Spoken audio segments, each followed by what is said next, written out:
esta simples chamada de Adão.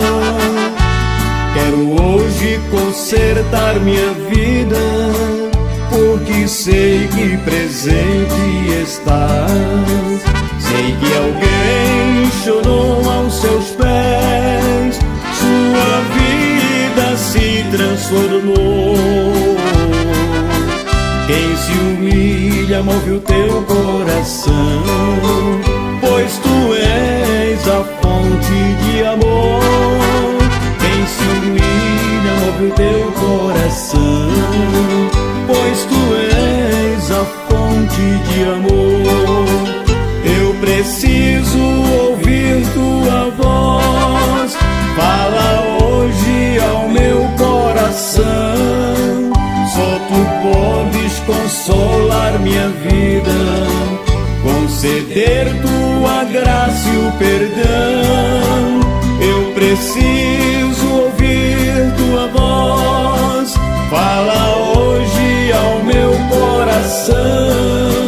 Só tu podes consolar minha vida, conceder tua graça e o perdão.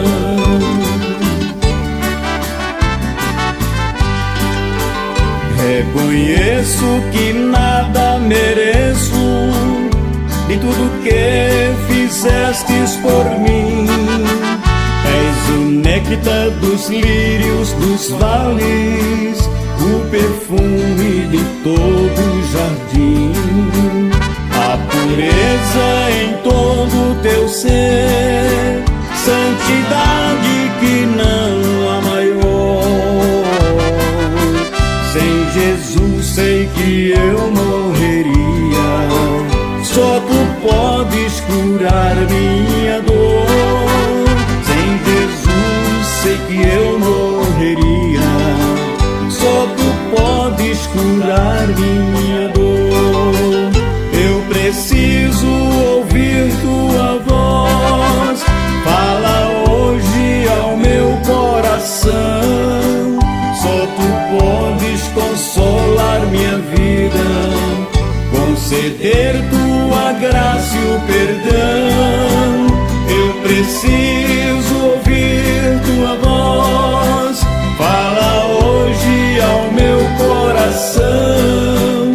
Só tu podes consolar minha vida, conceder tua graça e o perdão.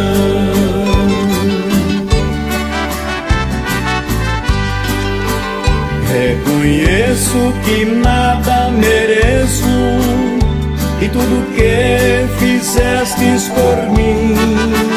És o néctar dos lírios dos vales, o perfume de todo o jardim.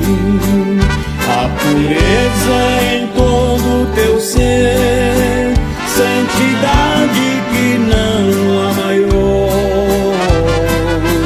Sem Jesus sei que eu morreria, só tu podes curar minha dor.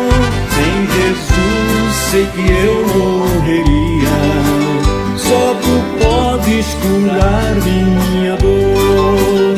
Eu preciso ouvir tua voz, fala hoje ao meu coração. Só tu podes consolar minha vida, conceder tua graça e o perdão. Eu preciso ouvir tua voz, fala hoje ao meu coração. Só tu podes consolar